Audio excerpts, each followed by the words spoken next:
Yo, yo, yo, yo, welcome back to Making the Right Play podcast, y'all. It's your boy, it's your host, Freddie B, man. I got my brother with me, G Clark, my brother DT. Again, as usual, to kick our shit is episode 8, baby. We appreciate y'all for tagging along on this journey with us, all the feedback, all the subscriptions, all the likes, man. Listen, y'all, we appreciate y'all, man. It's a little, I know it's taking a little bit of time out today. But we just want to make sure we can bring in this good content, and we just appreciate it again, man. So that's my opening words here, G Clark, man. Any opening words for the pod today, brother? Yeah, I want to say Happy Father's Day to all the fathers, and I appreciate the feedback and on this journey with us. Don't forget to press like and subscribe. Appreciate you, GDT. What's up, brother? Hey, like you said, hey, happy Father's Day to all the guys. This is episode 8. We just want to continue to be great, but we ask that you guys like, comment, and subscribe. And ladies, that P is not a gift for Father's Day. Hey, ladies, you heard it. That's correct. That's correct. But listen, we want y'all to continue making the right play. All right, that's the number one thing here, guys. So we're gonna get right into it, man. DT, you definitely right about that, brother. That's another topic. So listen, y'all, we're gonna go ahead and start here, man. NBA Finals, Game 4. G, let me know, man. What was your take from it, and and also who do you think gonna possibly win Game 5 here? I think the Pacers probably blew opportunity. Going into the fourth, they had the momentum and everything. Had a great third quarter. It was tight. But then they pulled away. Actually, I thought the Pacers was going to end up winning this game, at least by, I'm going to say, 7 or 8. But that Shai Gilgeous, hey, they talking about Kobe, which I disagree, but, man, listen. Defense, offense, he turned it on in the fourth. It was a situation that we talked about, Fred, in the gym, that players face in big moments. You got a chance to have an excuse or be great. He chose to be great.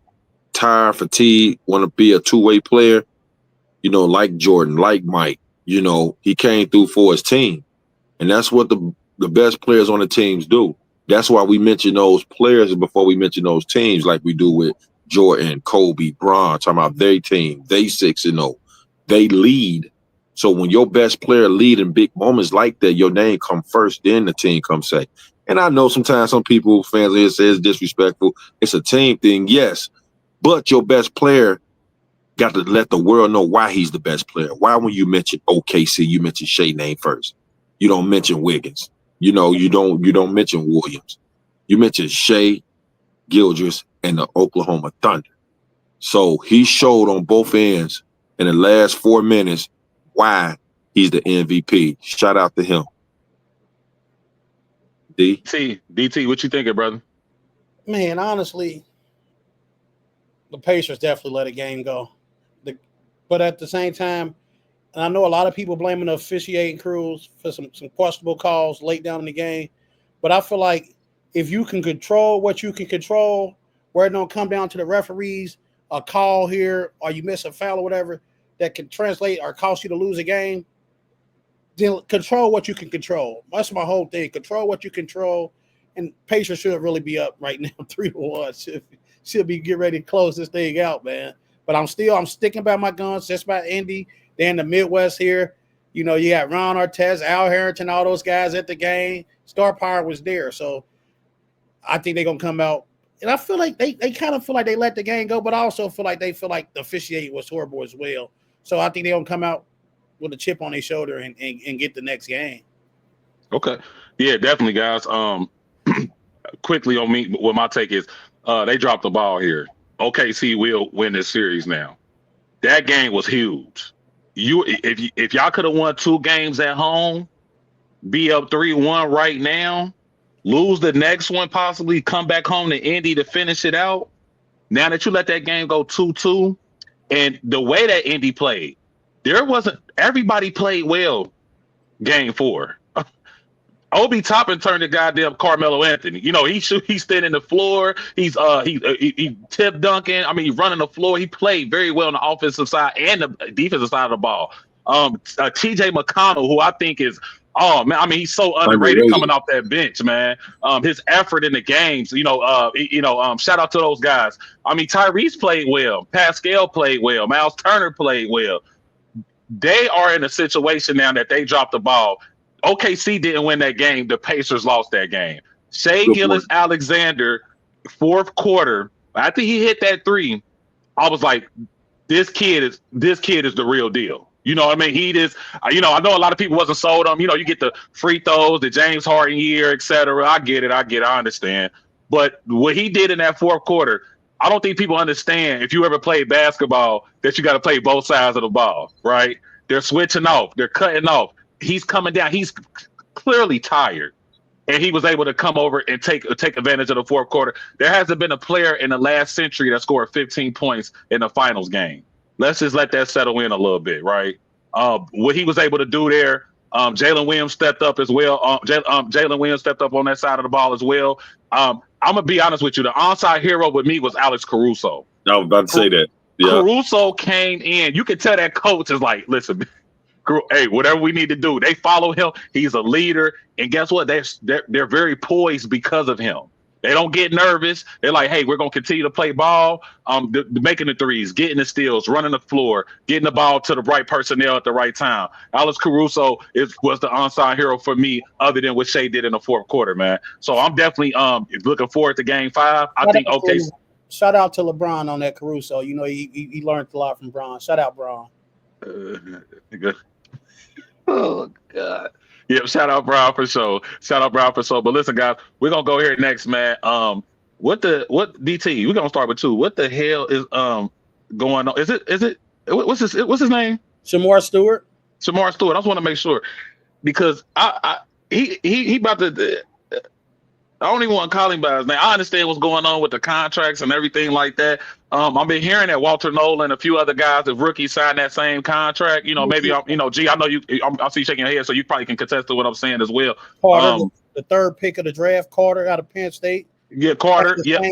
Listen, if you don't go ahead, DT. Go ahead, Cook. Go ahead. If you don't have a character issue, the type of player you is off the field. Why is this a problem? Because that clause that they put in the contract have nothing to do with on the field production or how you perform on the field. It deals with the way you act off the field. If you get in trouble, that can cost us money. I don't want that.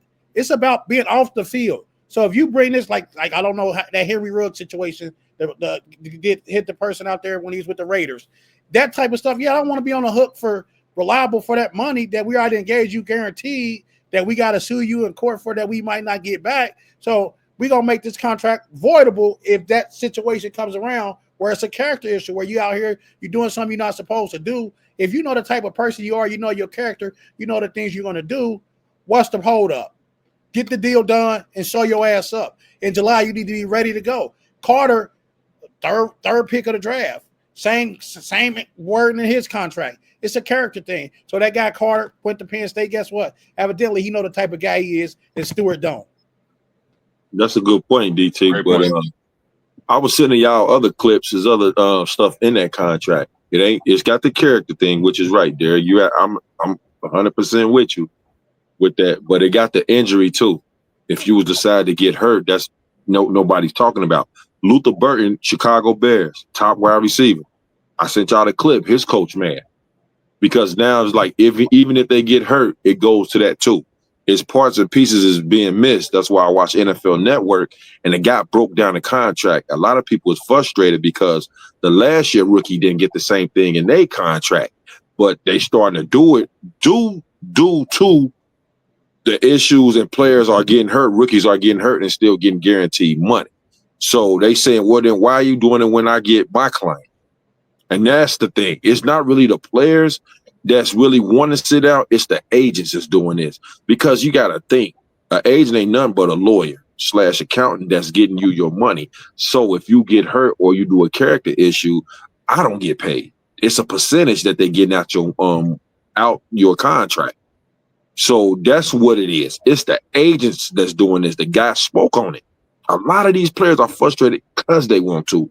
Now, if you fire this representative, and move on with somebody that can say, you know what, go ahead, man. You ain't going to get hurt, this and that. But some agents feel that they doing right by their client and saying this is bogus. It's been two sides of the story. So I just wanted to shed light on the other side. But with the character issues, I'm 100% with you, Derek. If you feel like, you are a bad, I ain't gonna say bad person or menace, I don't want to use those terms, but you're gonna be getting in trouble, why you shouldn't even be in the league. Because you gotta, first of all, you owe it to the team that draft you, to have good character, to not get in trouble, to represent the team, and be on the field Sunday. You get people buying your jersey and everything. So I feel like that if that was the only thing, that'd be a bigger problem. But the guy, he spoke on the contract that these other guys, like I think it's 5 or 6, I can't name them all, is sitting out for. It's the injury thing too. So if you do get hurt, you lose that. I just wanted to shed light on that. Nah, gee, that's a great point, because I think I did watch the clips that you did send over, and I did see the injury was part of that as well. I also think Mike Brown, is looking at, what we had to deal with Burton last year, right? You know what I mean? Like, we got a couple guys where it's to the point where it's like, hey, he might not deserve to get that guaranteed money. You know what I mean? Even though Burton is not as high a draft pick as Stewart was, also too, I'm all about players standing on day 10. If it doesn't look right and that verbiage is not right, let's try to find some way that we can compromise and get this thing done, man, because we need you on the field. We waited to 17, to take you, and you had a hell of a combine, and I think that's the reason why he did show up and did get picked in the first round. I think right after Walt, I think Nolan went right before him. I think at 16 or 15. He did, yeah. Who I kind of wanted with the Bengals, but listen here, Shemar. I love the speech that your dad said about you after you got drafted. Your stepdad. It looks like you come from a great household. But we got to get this done, y'all. So Mike Brown, Shemar, let's please get, because I seen on Bleacher Report the other day 6 landing spots for Stewart. Like, oh no, they're gonna do that because they say it's a chance the Bengals can trade him, or it's a chance he can re-enter the draft next year. Let's just get this done, bro. Let's just get it done, man. Because I don't think he understands too is that there is other players sitting out, right? So even if you enter the draft next year, that doesn't mean that the verbiage is gonna be different when you get drafted somewhere else. You know what I mean? And also, let's just be honest. People don't like dealing with the player that's going, that's a little harder than others. You know what I mean? We saw this with Terrell Owens. This is a history of it. Antonio Brown. It's just, we see it all the time. And so at the end of the day, these owners get the last say, because they're the owners. It's pretty much that simple. You know what I'm saying? So listen, guys, we're going to go ahead and transition here. We're going to bring it back to Cincinnati, man. High school recruiting and transfer issues. I know we talked about this a little bit earlier, but basically it's a little bit different than when we were in school with the transferring. And G, we'll start with you here, man. And then we'll let DT cook. What are we thinking? Do you think it's an issue with the transfer, like the rules now, and also is this helping the kids out? Because I think adversity has a lot to do with these kids not be going through the adversity and being able to switch when they want to. Is a problem as well, because again, we're trying to grow young men, not just athletes. So, G, what are you thinking about Cincinnati high school recruiting and transfer issues right now? I'm gonna be honest, I don't like it because I ain't grow up, playing with a lot of guys moving around like that. Mm-hmm. But it seems like it goes with what's trending out in college, NBA, stuff like that. With a kid feel like, playing for a coach, it don't fit his style, or they probably don't like him and they want to move on. But I ain't never know, like, each year to year to year that you can do that. And there's different rules that I don't know, that I can't speak on, that allow a kid to do and leave that school for some reason. But it's just shocking to me that a lot of kids just up and leaving and going to different schools. Like I said, I can't really touch on it, but I hear it and I see it. But if it's in the rules, I think I guess it's cool. But you got coaches that feel a certain way about it. You know what I'm saying? And a lot of coaches expose themselves and show their true colors, their feelings about certain players that play for them. They talk down to them. They talk bad about them. And one minute you need them, next minute you don't. So which one is it?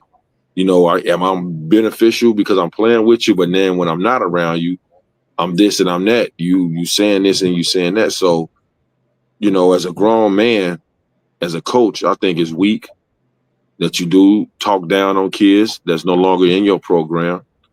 I think you a sucker. And I just look at it as like some weak shit. So I'm gonna let my boy DT cook. This is his thing right here. Hey, So DT. So I'm gonna say this Cincinnati high school recruiting and transfer, I don't think it's an issue.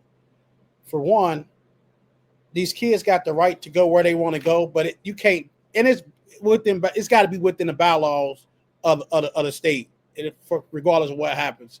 But I seen the post today on Facebook. It's a guy, I don't care, his name is Courtney Davis. He made a post that said, "Why are these city kids hopping from team to team? I'm so glad my son goes to a Catholic school so they don't have to deal with that." First of all, those same Catholic schools that you're talking about are coming to recruit these city kids to come play for their schools. So that's here and there. But the thing is, these kids, I don't. If you recruit somebody, like it's up to the parent to make the decision. Your child can want to go such and such, but the parent has the final say. And me being somewhat of a parent, I'm gonna do what's best for my child. I'm gonna put my child in a position that I see that's best for them. We had kids that's on the move now here in Cincinnati that's transferring. I think their parents are doing whatever they feel that's best for their kid at that time. But some of these coaches, I mean, y'all interview for jobs, y'all leave programs. We just had two coaches on the move. We had a coach from Woodward go take a job out at Clark, which is a Cincinnati Public Schools, and we just had another kid, Cashmere Wright, goes from Clark to Warner Hills. Those schools are within the same district. So what's the problem with these kids if they want to transfer within the same district? You got to hold everybody accountable. Don't just make these kids stay in situations that might not be fit for them. And these coaches, they're applying for jobs and they leaving the programs, just like G said, just like in college. They doing it there too. Now it's coming here to the high school level here, coming locally. It's part of the game. Things are going to change. It's how you adapt to the change. It's what's going to make you better down the long run. The outcome is what you adapt and what you put into it is what you're going to get out. So these kids on the move, I wish all of them the best. Every situation might not be best for every child. But I know a lot of these kids now are playing with chips on their shoulder because they're being doubted. They're being told that coaches don't believe in them, or parents or adults are talking about them. So all these kids have something to prove now. So yeah, if I can go here, I can go there. But like G said, when we was in school, you had to go to your neighborhood school. If it was up to me, I would have went to Western Hills High School. Because guess what? All the guys that I went to school when we played football for, they went up there to West High. Majority of our team, we had a couple to go down to Taft. Lord knows I didn't want to go down to Taft and get staples put in my head, but that's where I had to go. That's where I had to go. Because it's crazy. Oh, because Taft High School, back in my freshman year in '98 at Taft, the football program was in danger of not even having a team. So a lot of those guys that was there, the coach advised them to transfer out. They transferred out to Woodrow. And once the season was over with, a lot of those guys came back down to Taft. But we ended up having a team. We actually had to play against Woodrow. And our own guys from our own community kicked our ass. They were at Taft with us. We was young. We was freshmen, 98. We getting thrown into fire. These guys, grown man, basically. They seniors, But it's like, what's the problem? I don't see a problem with it. If you got a transfer, you get that one. Only thing is, I know CPS schools, they don't allow that senior to transfer to a CPS school in his senior year. So it's some stuff that's going to come up on the rise here that they got kids on the move that transfer their senior year that, other coaches going to call in and have something to say about. It's just, and really those coaches are right. And I asked myself this question the other day. I said, why is it so hard for people to do the ethical things? These transfer things, if it's within the laws, within the rules, so be it. Coach, move on. Get you some players in there. Continue to do what you do. Continue to build your programs and continue to wish that kid the best. Don't be a bitter coach if that kid leave your program. No, go ahead. You have a good day. Listen, I remember this. This no lie. I was 12 years old. This girl rode off on my bike, right? Lord forgive me. She rode off on my bike. Man, she came back, and I slung her off the bike. She got up. She hit me with 2. Bink, bink. Here come my grandma. Because I was acting like a bitch. I was sorry she did that to me. She hit me with that too. My grandma said, you better get her. She just hit you, right? So mind you this. She hit me, bow. So of course, my grandma told me get on her. So I got on her bumper. Guess what? She got her brother that's coming down the street. Her brother come down the street. And when I say I was a little short kind of guy too, he tall, long arms. Guess what he did? Beep, beep, beep, beep, beep. I had a black eye. Hey, man, I had a black eye. Like, listen. But guess what? I knew what I did. And guess what? Me and him we had the rumble. He got the best of me. But guess what? Me and this guy, we cool to this day. Because, your neighborhood, you grow up, we still cool. But at the same time, if I see, hey, good luck. Hey, bro, you got that one off. But guess what? If I get a chance to get mine back, I got to get it back. But it's gonna be within the guidelines. Like, hey, you on the basketball court, you got an opportunity to get back at this kid from leaving your program, beat him on the court. Like, listen, I ain't gonna tell you no lie. And I did. I snuck a sneak attack back in. Yeah, that's part of the game. You got to build your P's and Q's. Like my grandma said, in order to get some ass, you got to bring some. Hey, I had a black eye. I ain't gonna sit no lie, man. Hey, I had a black eye, man. I was done. I was salty too. Hey, listen, this one. Thank you for the story, DT. Hey, shout out to Grams, man. Shout out to Grams as always, man. It wouldn't be a pod without Grams. So let me say that first and foremost. And second of all, this is what I want to say, y'all. It starts from the top down. So when I'm talking about adversity, when I'm talking about, as us, right, we're leaders. I expect my son to look at me as a leader, right, and I expect to lead my son to the right place.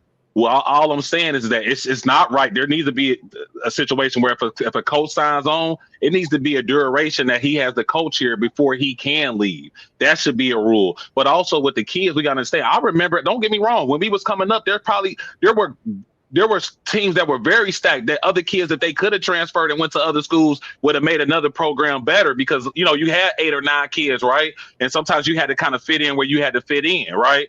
But I do understand too is that you look at the league, right? This did start with Bron, building these super teams and all these other teams were able to, it trickles all the way down. And what I'm gonna say with this is this though. We're trying to build young men. We can't run from it because I'm telling you right now, when you get to school after high school, everybody can shoot. Everybody can rebound. Everybody got hops. What are you going to do to differentiate yourself to make sure that you're able to play in these games and get these minutes? Because at the end of the day, yeah, we dealing with NIL now, but some of y'all going to have to prove yourself for y'all to be able to get this check.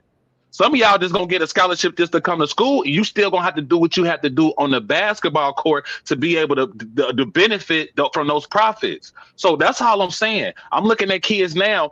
For example, shout out to Rayvon Griffin, right? Was at UC, stayed down. Well, loyal guy, wanted to come back to the city, left out of high school his senior year, right? And Derek can make sure if I'm telling it wrong, went to prep school, came back home, and was already committed to the University of Cincinnati. Didn't get to play a lot. But now he's going to go to Kent State, where now he's going to be able to show what he's able to do for a basketball team and then possibly be able to transfer out and, and do better. All I'm saying is this, is that back in the day, you weren't allowed to do this unless it was a medical or a family situation. Now these kids are allowed to go, hey, it ain't working here. Let me go to Tab. Hey, it ain't working here. Let me go to West Hill. Hey, it ain't working here. Let me go to Hughes. Let me go to Aiken. And then the recruitment. Yeah, some of y'all coaches should be ashamed of y'all goddamn self. Why are y'all and parents? Y'all talking to the kids first before y'all even talk to the parents. This is not okay. This will never be okay. And I'm telling you right now, if any of my kids or any kids that I'm dealing with, if you're not talking to their parents first, a parent should cut your ass off right there because you just said it there ethically. There's ways that you do things. We got to get back to having a moral compass. If it's right, it's right. If it's wrong, it's wrong. Period. It is not no gray area. We got to stop with this nonsense, man, because it's all about what we doing for these kids. A lot of y'all not gonna play ball in college. Exactly. A lot of y'all not gonna get to go make money off of basketball. But at the end of the day, I wanted to get back to the guys, the coach Tims, the coach Greg Mills, that were building young men. Killer. So now that we today, that guess what? Jarrell Red, Steve Horton. Shout out to Coach Timmons. These guys are not only coaches, but look what they're doing in the community. You know what I mean? Look at where Jarrell is at right now. That's all I'm saying, man. Is that we gotta you know, G say it all the time, and I gotta agree. There's some soft shit going on. This shit right here, this kind of weird. You know what I mean? Like, it's kind of weird. Like, y'all got posts about kids transferring. Y'all putting these mans on flyers and videos of transferring. Y'all doing back in the day. Listen, Ball is Life mixtapes. John Wall. You had to be one of them guys to get a goddamn mixtape. You hear me? Like, for you to get a mixtape on YouTube, that's why they was doing 3, 4, 5, 10 million views. You know what I mean? Because you had to be one of them guys. You go down to the goddamn YMCA, niggas got a mixtape in the goddamn YMCA. You see that at the gym at Planet Fitness with I mean, at Planet Fitness, like DT, and G, I'm gonna go ahead and let you close. I know you wanted to have something else. Did you have something else to say about this topic? No, okay. You could. But this is all I'm saying, y'all. Listen, I love the game of basketball. I appreciate the game of basketball. Basketball kept me out of not just trouble, but it kept me focused on what I wanted to do. This game is, I tell my son and them, I don't know how to turn it off. If you want me to train you, I'm gonna go 120% because I know what it takes for you to reach the next level. There you go. This is why you had strained relationships. Kobe had a strained relationship with his dad. Mike did. Listen, because Jelly Bean knew what it took. It's gonna be times where you like, man, I don't fuck with dude. Because how he coming at me, Jalen Brunson. Yeah, you see how Rick Brunson was talking to Jamal Murray dad, Dale Curry. You see what I'm saying? Steph wanted to play at AU. Dale said, hell no, we ain't doing that. We gonna play for the local team. We gonna work out. We gonna put. I know what it takes to get there.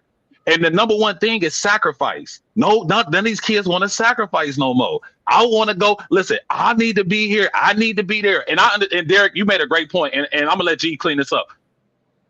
There is situations where if a coach is not, if he's not communicating with you right, if he's telling your kids certain things and he's not showing up for them, get your kid out that goddamn school. You hear me? Because you only get one chance at this. You know what I'm saying? Like, you only get to go to high school one time. But we got to get back. Something has to come in place where we just not shipping all these kids everywhere, man. And that we can keep these kids at one place, and then we can have a bunch of schools that are productive instead of a few schools that are. So, G, go ahead, man. I just wanted to iterate this. I'm just guessing, but I think I'm guessing right. A lot of these coaches be recruiting other kids because they're not really good coaches. They need players to make them look good. I want to close on that note. That's right there. That's all I wanted to say. That's a bar. Hey, we're close right there. Listen, man. Hey, y'all, Cincy High School Hoops, man. Let's get this shit together, man. And let's just state Ohio. Like, if this is going on in every other city, I don't want to just put it on Cincy. But I'm just going off of what we're dealing with now. Go ahead, DT. You want to finish it? I think the problem that makes it so big in Cincinnati is we got too many public high schools. You got to combine some of these schools. If you go to like these other areas, they don't have as many schools as we got. Like if you go to Dayton, you got a Dayton Public, you got Trotwood, and you got the what is it? Dunbar. You got like 2 or 3 schools. Here it is, high school. Mm-hmm. Yeah, Huber Heights, Wayne. That's a different area. But we got all these schools down here that's so divided. When we could cluster 2 or 3 of these schools into one school and really be competitive programs and have all these kids have opportunity to play, where we don't have these problems where it becomes recruiting issue or become this, because now you clustered into this zone. So you go into one of these 2 schools or 3 schools that's in this cluster. Like, let's cluster the schools down where we can limit all that and we won't have them transfer. Because you only can transfer within one of these 3 schools that's in this area. Okay. No, Yeah. that's a great way to think about it. That's a good option, DT. I didn't even think about that, but you definitely I kind of agree with that point there, man. So listen, we're gonna transition from off these from the sports here, man. We're gonna go ahead, man. One of my goats, man. Lil Wayne Carter 6. He just dropped, man. G, we gonna start with you, man. I know you're a music guy, man. What you think about the project, man? And what you think about Lil Wayne legacy right now? The project, I'm straight to the point. I like 4 songs out of 18, so I'm gonna say it's a failure. And I'm one of the biggest Lil Wayne fan. He's a legend.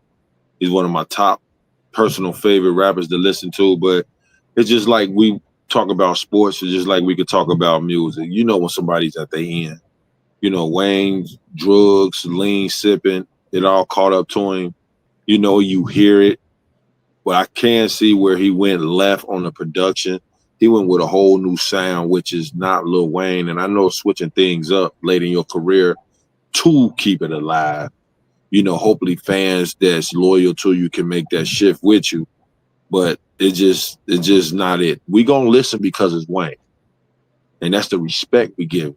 Now, our opinions is our opinions. There's no disrespect. We just being honest with it. We at least owe Wayne honesty. You know, Wayne wouldn't want no sugarcoating and just to toot his horn because he Wayne and no, the project's not good. It's not good. But Wayne, you gave us 20, 30 plus years. I say about 25, 26 years of greatness. You know, Father Time. No, rapper in the sport. We call it sport because it's beefing, but you had your run, man. You just had your run. And, you know, I still hope this album do great numbers. You can leave with a bang. You know, but we looking forward to no ceilings, squad up. Them is over for that. It's over for that. You did your best, what you can do. Like I said, Legendary. I took 4 songs, but it's not Lil Wayne that I can go back and press play on. No. Damn, thanks for the take, G. I appreciate that. What about you, DT? Did you get to listen to it at all? Yeah, so it's so crazy because I'm not really a big rap guy. Most of the songs I got on my phone is old, but I kept hearing people saying, "Oh, this Lil Wayne, this is garbage, this is garbage." So it made me want to go listen to it. So I was listening to it and I played some songs. I just don't feel like his same wordplay, like G said, his style is switched up. I don't see that it's the same still being there. And I felt like one of the songs he was talking about, like Timothy McVeigh and the Oklahoma City bombing, I just felt like that was uncalled for too. But I think a lot of his fans are more so hurt. Like I feel like a lot of his fans are hurt. Like I know a guy like he's a Lil Wayne. He from down in that area. He think Lil Wayne and gold and all this and that. So he was devastated. And Big Chris had hit him up and said, "What you think about Lil Wayne's song?" All he just picked was just the sad emoji because he was that devastated about it. But I do feel like Lil Wayne, him dropping that song, I think it's more so of a business move because his tour launches at the same time too. So he's coming here to Cincinnati August the 16th, I think. So I think it was more out. Let me drop this out so I can give some people something to hear. So when they come to this tour, because if he go at the tour, he do old Lil Wayne. Guess what? He got you, Greg, and everybody else jumping for joy. Sure. But For sure. Here, Bales and all that, Welcome to Carter, all that nonsense. Like, no, stop it, Lil Wayne. And I really was never a hot boy. I rocked it with Juvie and them a little bit, but I'm a No Limit soldier. You know, I was rocking with P and them. Like, I still got No Limit on my phone. Like, so I stick to what I am. Like, you know, like I'm just a loyal guy to who I am. Like, I Master P and I used to get in the car, I played at the kids, like, hey, we don't want to hear that old music. Play Young Boy or something. I don't want to hear that. Key Glock, all that Little Baby and them. I'll leave that to Greg and his entourage. Key, listen, this is what I'm gonna say, man. And G and Greg, y'all, G and DT, y'all made some great points. What I was more disappointed was that you were so mad about not performing at the Super Bowl. I thought this project, you know what I mean? I thought like we was gonna get something where it's like undeniably where Jay like shit. You know what I mean? Like, you know, it brings us back to that 07, you know, that 2005, 2004, you know, Lil Wayne, because again, we got to remember the droughts, the squad ups, the dedication. He showed us his lyricism because he went off of other people's beats. Like he literally turning other people's beats and songs into his shit. You know what I mean? And so I just remember those times. Like Wayne is still one of my goats. Yeah, One of one of the best rappers that ever do it. But I yeah, do think I do think personally, I'm not a Lil Wayne fan. Personally, music wise, I'm a Lil Wayne fan. There's things that he said in interviews. There's things that he said, in these past few years, I just don't agree with. right. To me, and I do think it's the drugs. You know what I'm saying? I mean, anything that you do too much is bad for you, right? I mean, even Yes, if you drink too much goddamn water. You know what I'm saying? Like, I'm water just coming. saying. So the lean, the smoking the weed for years, having that type of access, and I also think what happened a lot of times we don't talk about is the relationship he had with Birdman. When that shit had hit the fan, I think that took a lot out of both of them, and also I think the credibility over there. Now you do have Drake, you do have Nicki Minaj. Young Money was very successful. Cash Money then Young Money was very successful. I mean, Birdman made a lot of they both made a lot of money. In between that time and launched a lot of artists and stuff like that. But it's just back to the project.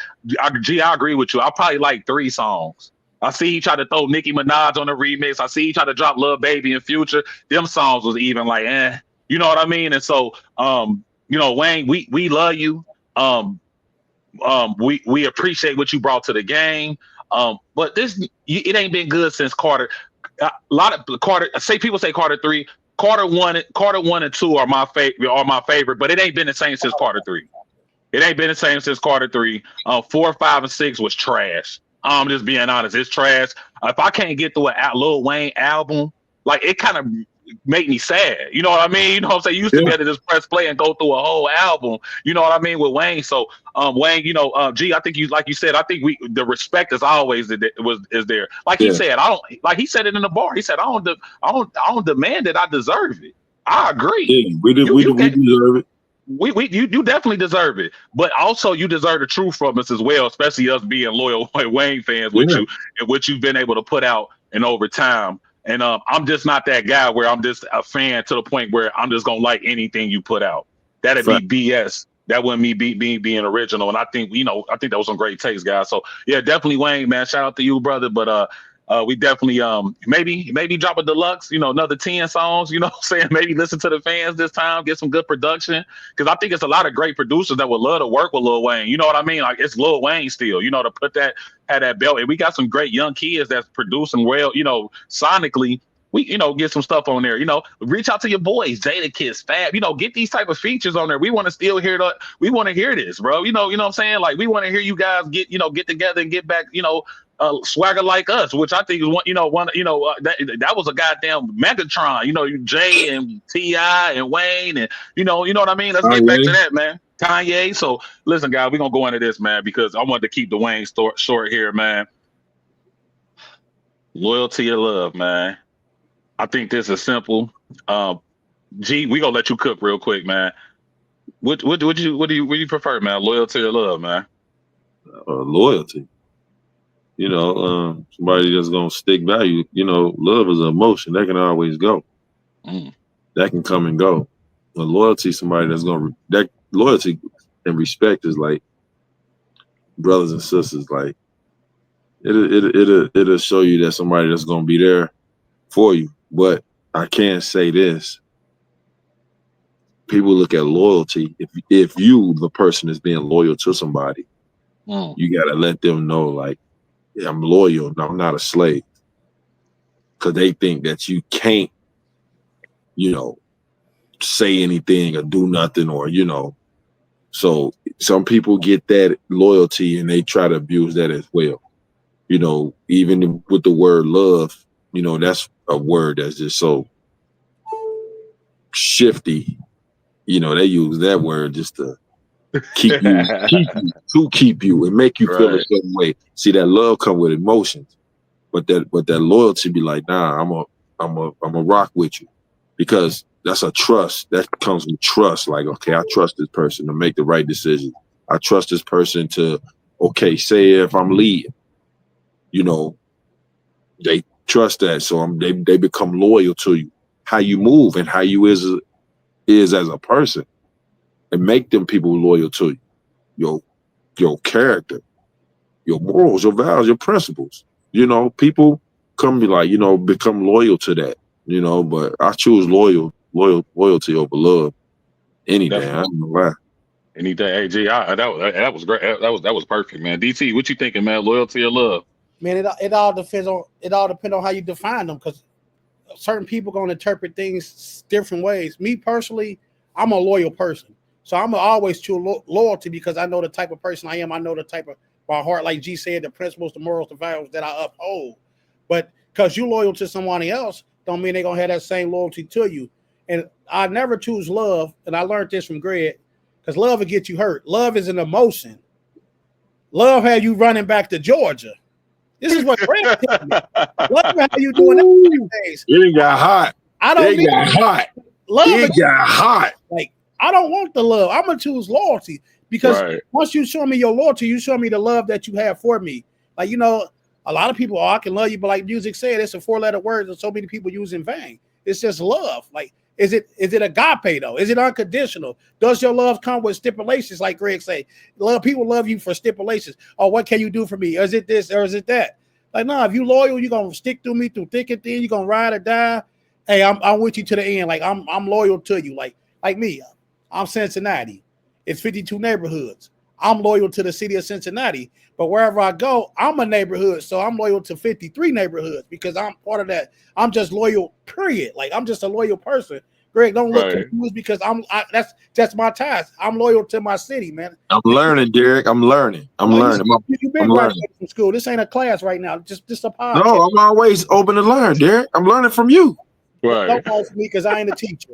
So don't do that. But nah, I'm just saying. I'm looking for the 53rd neighborhood. I'm gonna see where is it listed. You'll see it tomorrow at Planet Fitness at 5:00. I already burnt that neighborhood down then. But go ahead.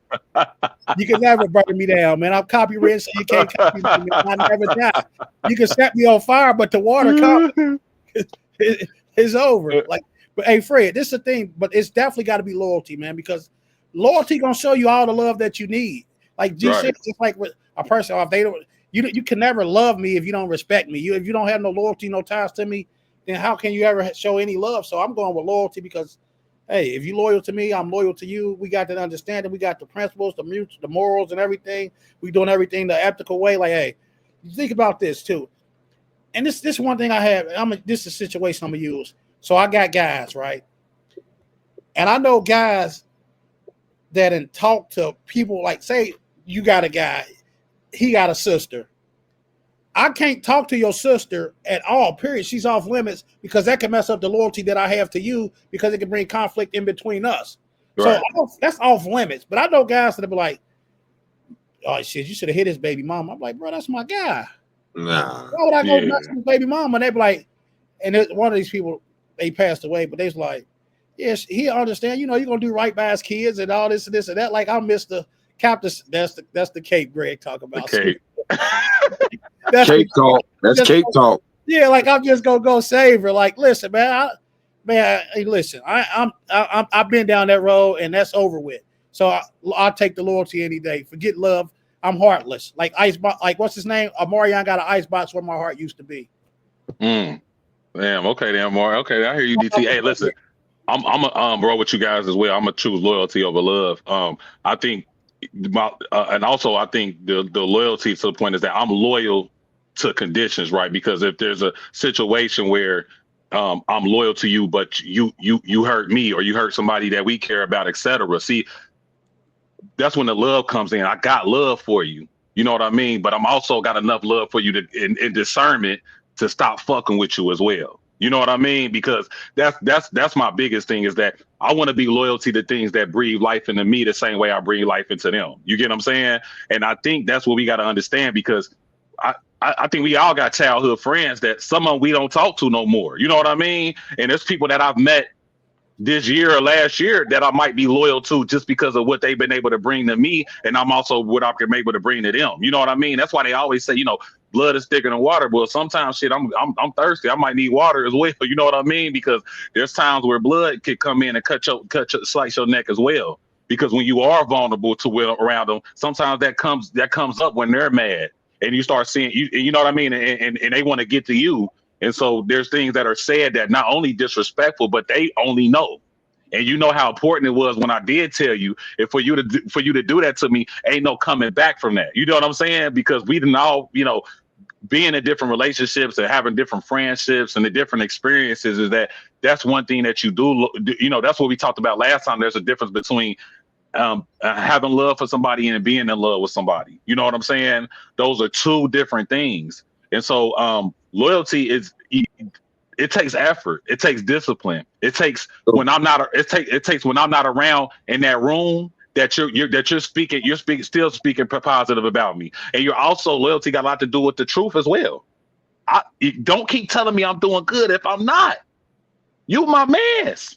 You gotta tell me. You gotta be real with me, because if you want me to do better and you want me to be better, this is the type of conversations we have to have, and that's showing me your loyalty as well. And I'm gonna go ahead and let y'all speak, but that's all I want to say is that it only goes as far as what because it only goes as far as that. You know what I mean? Because the number one person I'm loyal to is myself. You know what I'm saying? So if it's not benefiting me and mine, then I have to let you go. But it's not. I don't have a problem with you. I just had a problem with the situation, and I also have to be a grown man, and I have to be adult, and to make sure I separate myself from the situation, because we all know poison ain't good for us. Why the fuck would I stay around it?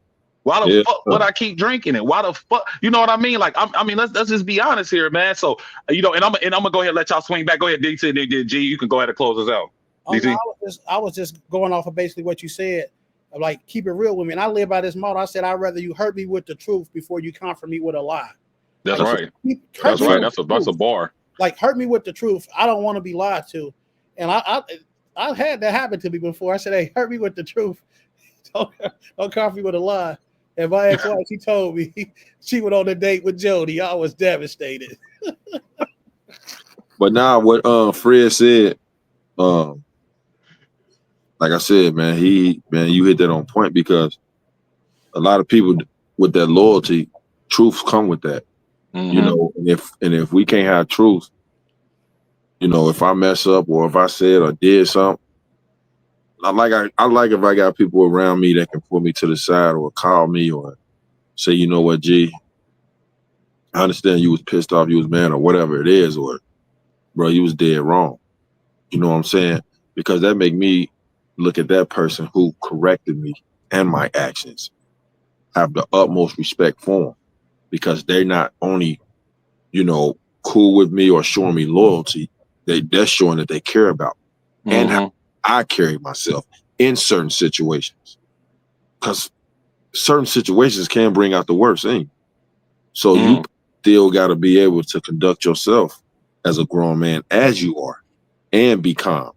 Not saying you're going to be disrespected or physically touched to the point where you cool with that. No, it's how I reacted off what was said to me or something. I probably got out of character. You know what I'm saying? So that's a part of loyalty that a lot of people don't even talk about amongst each other. You know what I'm saying? And, seeing things in a person where, it's not right, but you're going to sit back and be quiet and be like, nah, that's your man. Show me some loyalty. Like, okay, nah, bro, that was wrong, bro.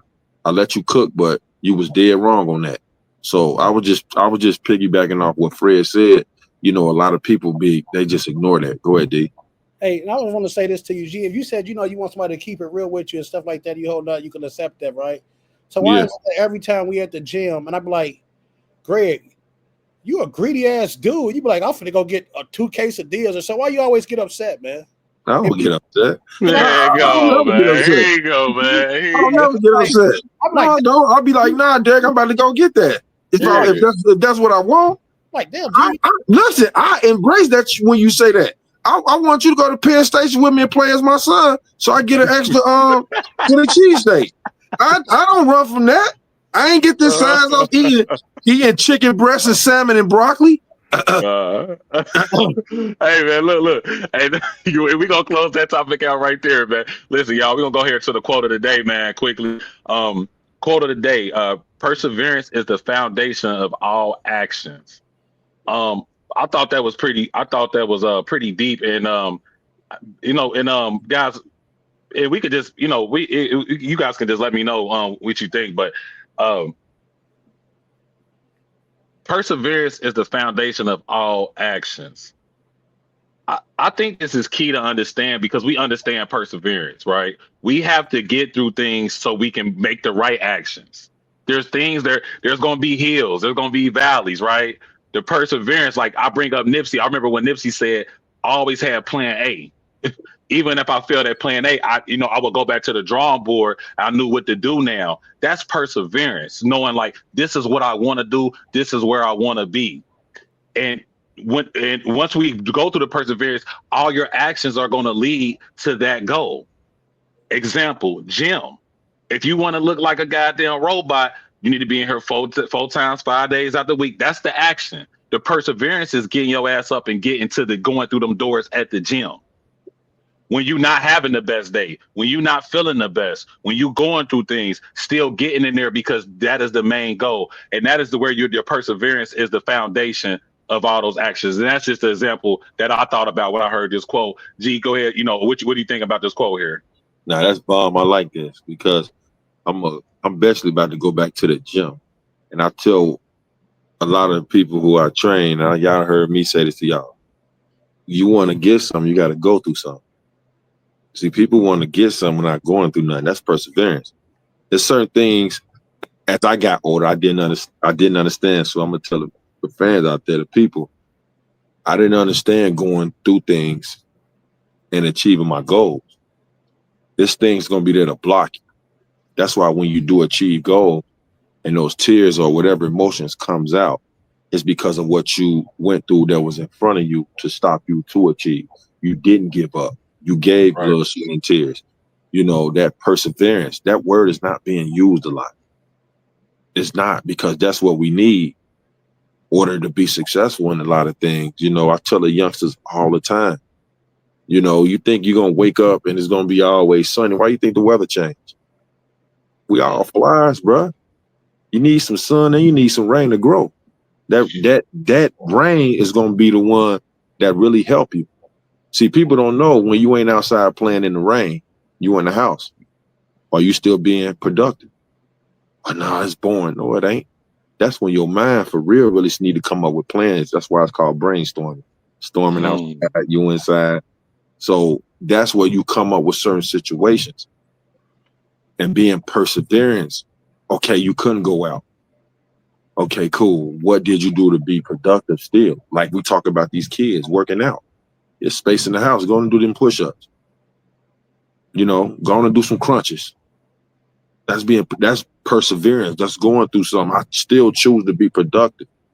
And that's them the kids, them the people and kids, the ones who you see make it. The ones that's doing things without being seen. You know what I'm saying? So the work that you put in help you persevere. That's right. And that's the stuff that we don't see. And that's the stuff we don't talk about in a community or parents with their kids. They let them cry and this and that. This is supposed to happen. I hear Tom Brady. When Tom Brady said this, I watched this clip, man. That shit gave me chills. He said, I put so much work in. I made so much sacrifice. I persevered. So when I come whoop your ass 40-14, don't be shocked. That shit's supposed to happen. I'm supposed to beat your ass. Because I know what I put in it. I persevered through things. Torn ACLs, this and that. So definitely, man, that perseverance, man, like I said, is the foundation of all actions. That's perfect, Fred. I like that. Go ahead, D. Real. No, thanks, G. What you think of DT? Man, I definitely agree with it too, because it's always about how you bounce back, how you come back off of the situations, that whether it's an up or down, your response is who's going to define who you are. So, we all go through things, we all face obstacles, and we overcome things in life. Like even this situation I was just in, I was in it for 10 years. And when I came back to Cincinnati, I had the spot. That was all I had. Like, I know how to get some money and stuff like that. But it's like, you're in a spot, and me leaving that spot that I was in, I was just so comfortable in the situation that I was in. So me having to come back here when a person think that I'm really gonna be flat down, like oh man, he done. Like, you know, they praying on your downfall at the end of the day, like, yeah, I got this nigga, I undid this, I undid that. And the way I just bounced back, man, I feel good. Even me coming to the gym, I wasn't being consistent like that, but I use that gym to help me come get myself back to where I need to be. I'm able to go anything I want to do now. I feel like I'm able to do because I came here, and like Greg said, I designed myself for this now. So the bounce back is a whole different thing. Like, man, when you go through something like that, and just to see the joy from what you went through, just to persevere through it all, man, it don't get no greater, man. So I couldn't do nothing but agree with that, man. Definitely not. Y'all, I mean, I think we all made some great points, man. That DT, definitely shout out to you, brother. Because I think we all agree it's a mental thing. It's not a physical. It's a perseverance is a mental thing. You know what I mean? Getting up out your bed, and you know, understanding, like, you know, it might be hard work, but we know we need to get it done. You know what I'm saying? And so, you know, and you sleep better at night. You know what I mean? Knowing that you know, you got out here and you did that, man. So definitely, man. So yeah, guys, man. I listen. Again, I think we hit some great topics today, man. I think, you know, another example of perseverance is, you know, what the hell Drake gonna do after that Kendrick Lamar concert in Canada? That's a whole different topic.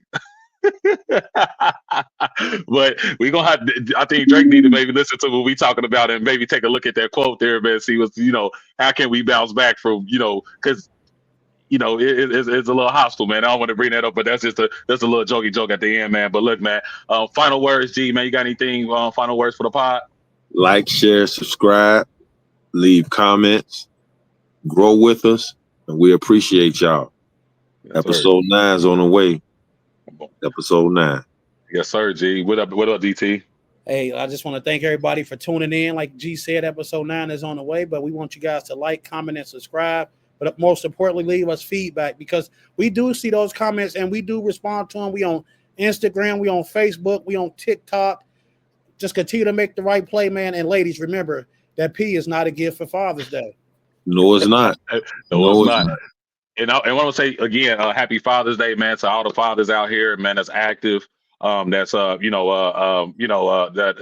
continue to lead, and you know, just bringing joy to their kids, but also bringing that discipline part, you know, and just loving on them babies, man. It's good to see. It's warming to see, man. And you know, I just want to say, as another father, man, we appreciate y'all, man. I know this holiday is not looked at, you know, as one of the top, but I can't say that we, as fathers, we're actually doing the things that our fathers might have not done for us, that we're doing for our kids now, man. And I think that's showing up in a lot of these kids. You're seeing a lot of fathers here. You know, for example, shout out to Tyrese Halliburton's dad, Shea Gillis' dad. You know, those are just examples of what you can do for your kid's life and what type of levels you can get having your father around, man. So we just want to say appreciate it, man. And definitely like, subscribe, follow, continue commenting, continue sharing, man. We appreciate y'all, man. We got some special things coming up, man. We got some great things coming up, man. Interviews, etc. And we just want to say, we appreciate you guys, and you continue to make the right play, man. We out. Peace. Deuces.